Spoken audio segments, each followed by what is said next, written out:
A Zen master was crossing a village in the company of his disciple when they encountered a man who insulted them, calling them parasites and idlers. The disciple was seething with anger, but the master continued on his way in silence. Further along, the man caught up with them and apologized profusely. He had just learned that his wife was gravely ill, and he had poured out his anguish on the first people he met. The master gently placed his hand on the man's shoulder and said to him, "Your suffering has found its voice through anger. Now that you have recognized it, it can transform itself into compassion for yourself and for your wife." This tale reveals a profound truth. Behind every difficult emotion often hides a suffering that seeks to be seen and understood. In this story are drawn the contours of two fundamental qualities of human existence that can radically transform our way of inhabiting the world: gratitude and compassion. Far from being simple, pleasant feelings or commendable moral virtues, these two qualities of the heart constitute, in the Taoist and Zen traditions, true paths of spiritual realization. In the crowded public transport of rush hour, we observe the tired faces around us. Suddenly, we notice the delicacy with which an elderly man helps his wife to sit down, the patience of a mother rocking her crying child, the discreet smile of a teenager giving up his seat.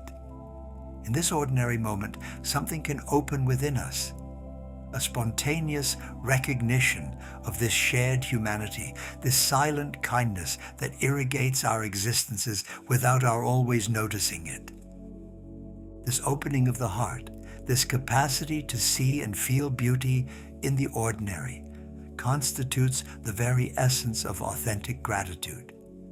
When it allies itself with compassion, this capacity to resonate with the suffering and joy of others, these two qualities form a path of transformation that can metamorphose our entire existence. The contemplative traditions teach us that gratitude and compassion are not destinations to be reached, but qualities to be cultivated day after day in the simplicity of our most human gestures. True gratitude begins with a change of perspective, what Taoist thought calls a return to natural vision, this capacity for wonder that precedes all our conditioning. Let us consider this familiar experience. Stuck in morning traffic jams, we could simply endure this daily constraint. But if we take the time to truly observe the trees that line our route, we might notice their bare winter branches beginning to bud. This simple observation can strike us. Despite the cold, despite the pollution, life persists, renews itself, offers its beauty according to its own rhythm, following what the Tao Te Ching calls ziran, natural spontaneity. This moment of recognition transforms our perception, because authentic gratitude does not deny difficulties. It integrates them into a broader vision of existence. When we go through a period of unemployment, we do not pretend that the situation is pleasant, but we can progressively learn to recognize what this trial reveals to us: the unexpected solidarity of certain loved ones, our own capacity for resilience, and the discovery of talents we ignored. This recognition does not diminish the reality of our financial difficulties, but it expands our perception to include what nourishes and sustains even in adversity. This is what Taoist masters call understanding yin within yang, seeing the hidden wealth in what seems poor. This approach to gratitude reveals one of the central teachings of the Tao Te Ching. He who knows how to be content with what he has is rich. This wealth does not proceed from accumulation, but from the recognition of the abundance already present. It is a wealth born from understanding our place in the immense network of interdependencies that constitutes existence. Each breath we take has been exhaled by countless beings before us. Each bite we eat comes from the generosity of the earth, the sun, the rain, the work of many invisible hands. This awareness can begin very concretely. While drinking our morning coffee, we can take a moment to realize all that has made this simple cup possible. The farmers who cultivated the beans under other latitudes, the transporters who conveyed them, the roasters who prepared them, not to mention the water, the electricity, the cup itself. In this simple gesture, the entire universe reveals itself. This vision that Zen Buddhism calls interbeing. We exist only in relation to everything else. Compassion often arises from a direct encounter with vulnerability.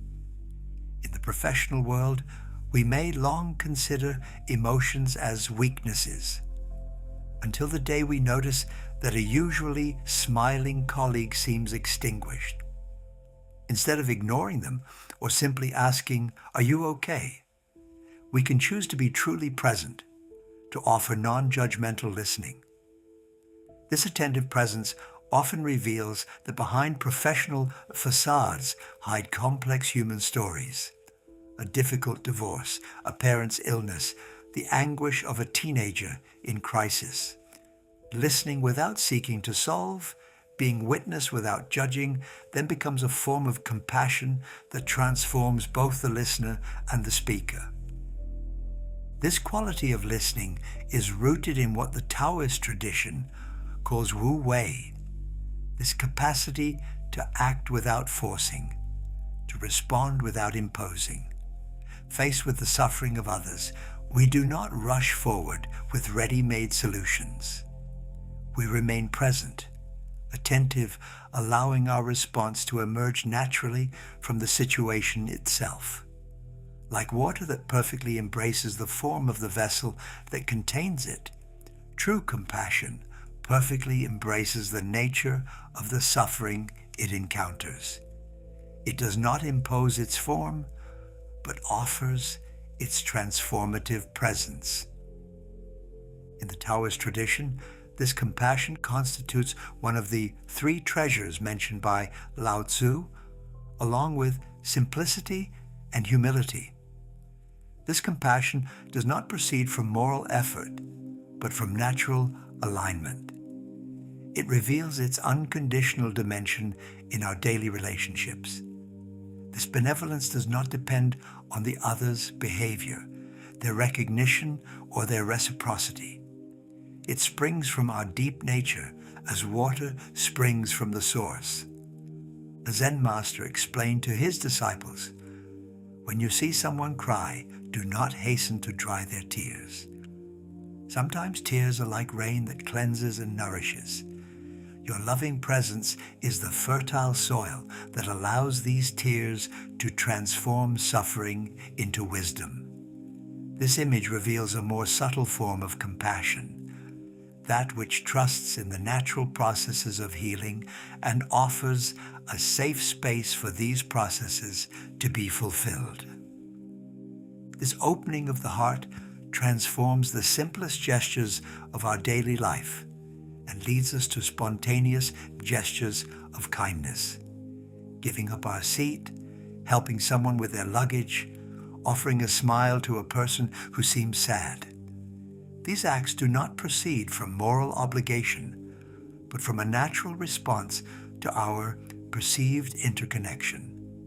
They illustrate what the Zen tradition calls the spontaneous action of compassion, gestures that emerge naturally when the heart is open. Cultivating gratitude and compassion is not always easy. Our era constantly solicits us. Professional urgencies, anxiety-producing information, comparisons on social networks. It becomes difficult to remain present to the simple beauty of the moment when our attention is perpetually fragmented. The Taoist tradition then reminds us of the importance of Jing, this quality of tranquility that allows the mind to recover its natural clarity. This tranquility is not obtained by fleeing the world, but by finding the calm center in the very heart of agitation.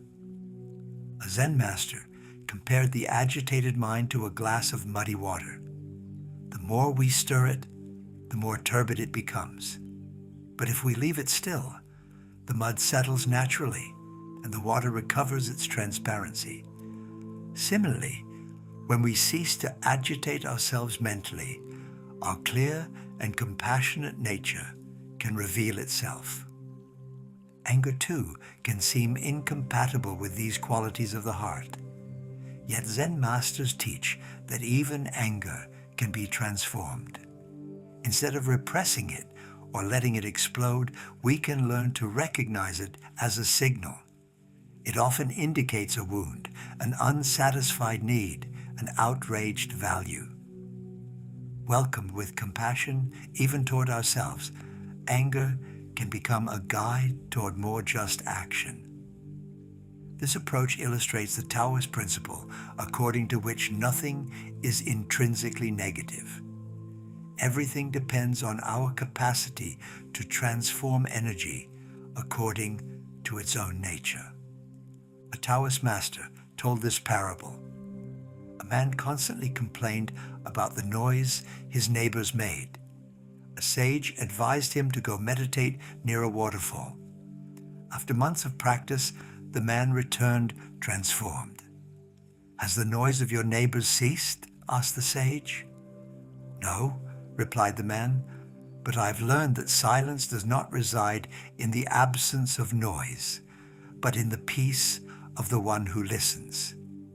This story reveals that transformation does not necessarily come from changing external circumstances, but from our capacity to inhabit our experience differently. Sometimes gratitude can seem out of place in the face of true tragedies.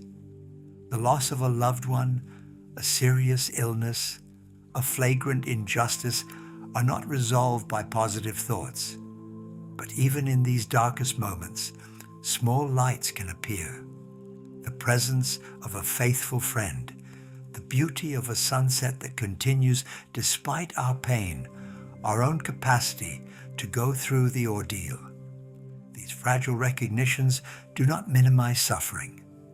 They reveal that even in the darkest night, stars continue to shine.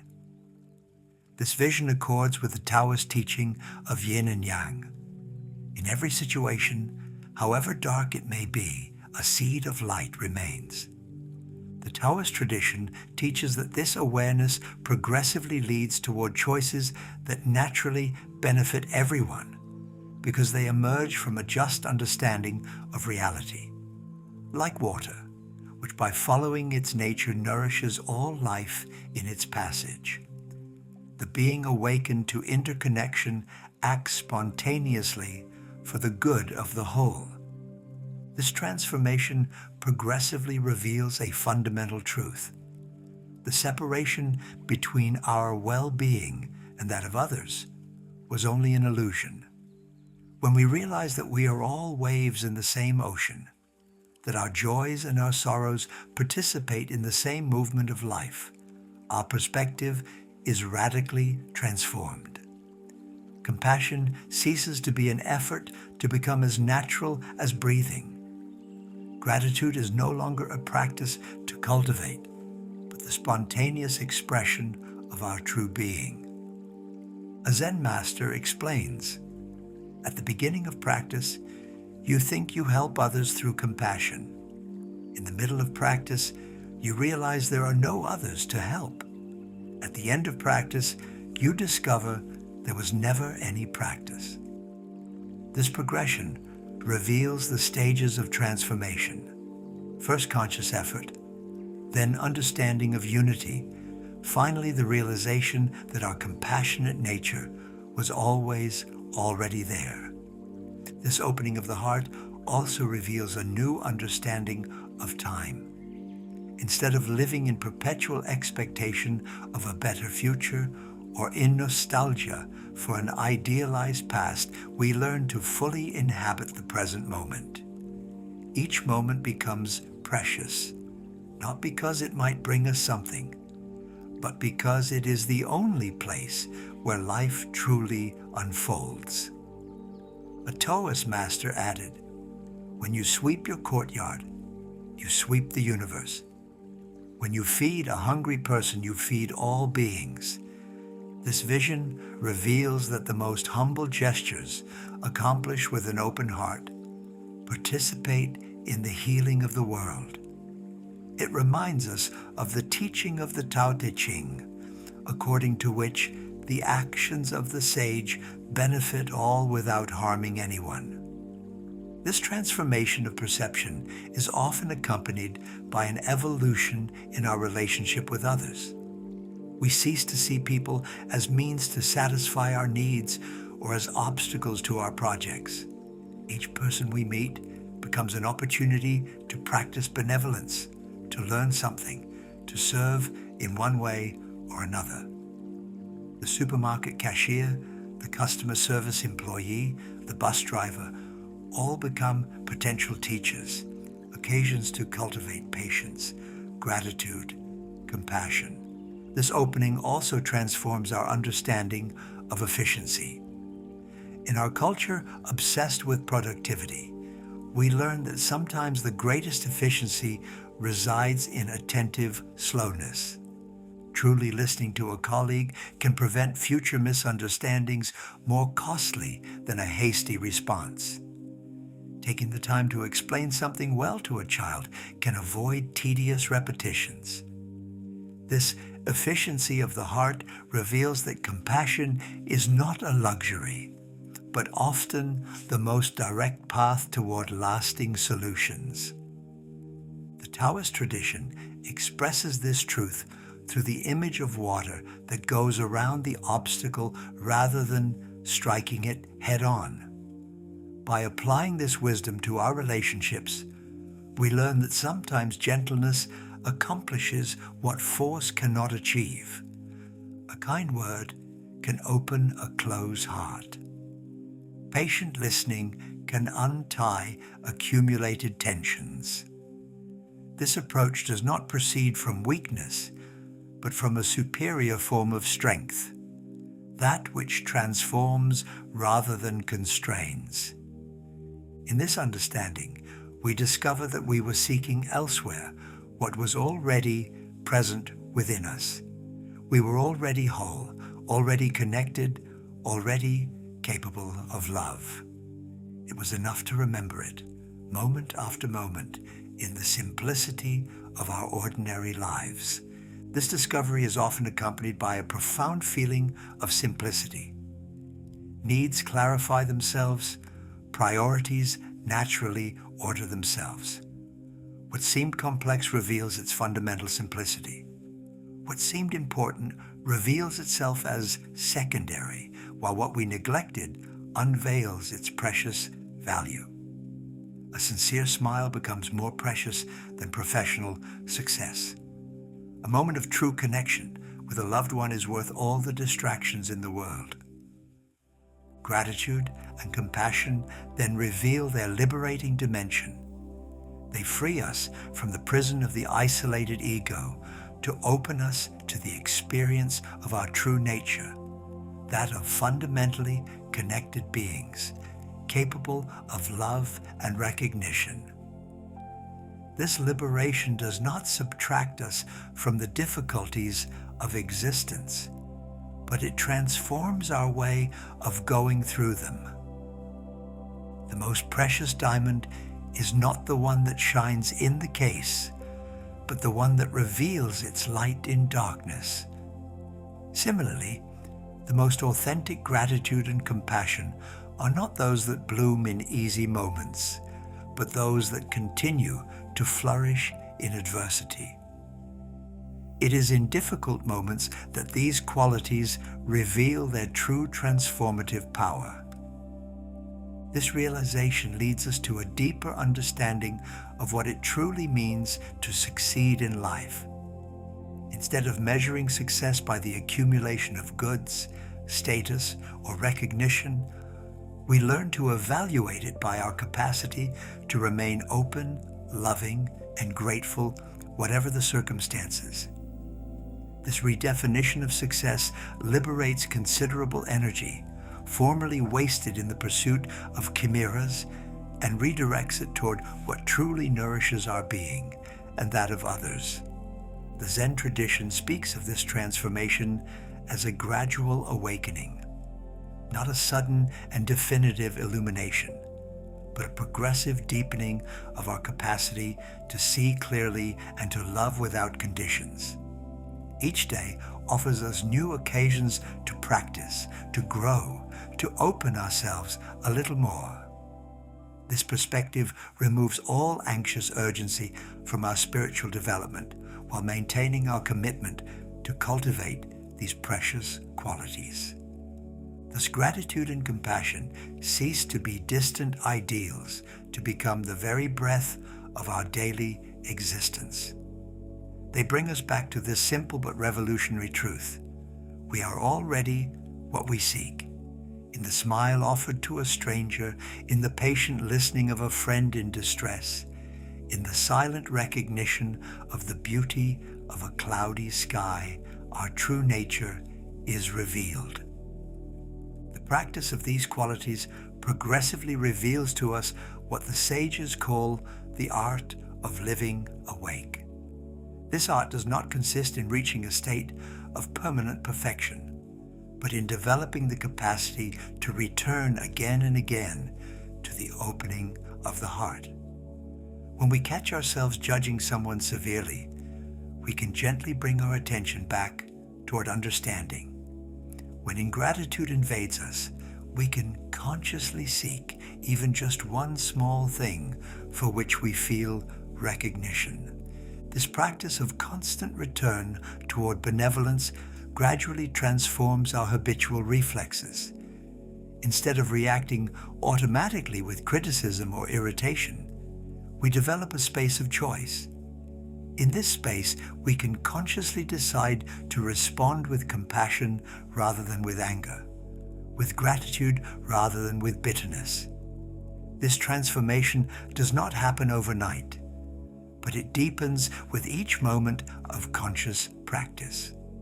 A Zen master compared this process to the art of the potter shaping clay. At the beginning, he said, "Your hands are clumsy and the clay resists. But with patient practice, your gestures become fluid and the clay reveals itself in its natural beauty. Similarly, at the beginning, your heart may seem hard and reluctant to open. But with the gentle and persevering practice of gratitude and compassion, it reveals its fundamentally loving nature." This image of the potter reveals an essential aspect of transformation. It requires both effort and non-effort, intention and letting go. We consciously cultivate these qualities while remaining detached from the result. This paradoxical approach avoids the pitfall of spiritual perfectionism. This tendency to want to force our evolution according to our egoic expectations. This progressive naturalization of the qualities of the heart also transforms our relationship with relational difficulties. Faced with an aggressive or closed person, instead of reacting defensively or with attack, we learn to see the hidden suffering behind the difficult behavior. This vision does not make us naive or passive, but it allows us to respond in a more skillful and more effective manner. A Zen tale tells the story of a master who was constantly harassed by an angry man. Each day, this man came to insult and provoke him. One day, a disciple asked the master, "Why do you not defend yourself?" The master replied, "If someone offers you a gift and you do not accept it, to whom does the gift belong?" "To the one who offers it," replied the disciple. "Similarly," said the Master, "if someone offers me their anger and I do not accept it, it still belongs to them." This story illustrates a form of profound freedom, that of choosing how we receive what others offer us. We cannot control the actions of others, but we can cultivate our capacity to respond rather than to react. This distinction between reaction and response constitutes one of the most precious fruits of the practice of compassion. Reaction is automatic, conditioned by our past habits and our unhealed wounds. Response emerges from conscious presence and understanding. Between the stimulus and our response opens a space of freedom, and it is in this space that wisdom can flourish. To cultivate gratitude and compassion is to learn to inhabit this space with increasing stability and clarity. This capacity for conscious response proves particularly precious in our most intimate relationships. With our loved ones, we tend to react more automatically, as if familiarity dispensed us from the courtesy and attention we grant to strangers. Yet it is often with those we love most that we most need patience and understanding. When our partner repeats for the umpteenth time a behavior that annoys us, instead of letting our frustration explode, we can take a deep breath and ask ourselves, what is hidden behind this behavior? What fear? What wound? What unexpressed need? This benevolent questioning often transforms a potential conflict into an opportunity for deeper connection. The collective dimension of this transformation reveals one of the most hope-bearing aspects of the practice of gratitude and compassion. Each person who cultivates these qualities contributes to elevating the collective consciousness of their environment. Like a stone thrown in a pond creates concentric circles that expand. Each act of kindness, each moment of authentic recognition radiates beyond our immediate sphere. This vision brings us back to the fundamental teaching of contemplative traditions. The transformation of the world begins with our own transformation, not through selfishness, but because we can only offer to others what we truly possess. If we want to see more compassion in the world, we must first cultivate it in ourselves. If we aspire to more collective gratitude, we must begin by deepening our own recognition. This patience is not passivity. It is accompanied by a firm commitment to embody the values we wish to see flourish in the world. When we witness an injustice, we can act to correct it while keeping our heart open even toward those we consider responsible. This paradoxical position, firmness in action, gentleness in attitude, illustrates what the masters call compassion in action. In our era marked by divisions, conflicts, and fears, this wisdom becomes more precious than ever. Faced with hate speech, we can choose to witness the possibility of understanding. Faced with ambient cynicism, we can keep alive the flame of hope. Faced with indifference, we can persist in commitment, not through naivety, but through profound understanding of what truly heals the wounds of the world. This understanding leads us to reconsider our relationship with time and urgency. In a culture obsessed with immediate results, the practice of gratitude and compassion teaches us the value of slow maturation. Like a good wine that reveals its most subtle aromas with time, the qualities of the heart deepen and refine through years of patient practice. This temporal perspective frees us from the anxiety of spiritual performance. We cease to judge ourselves severely when we are not up to our ideals. We learn to see our failures as necessary stages of learning.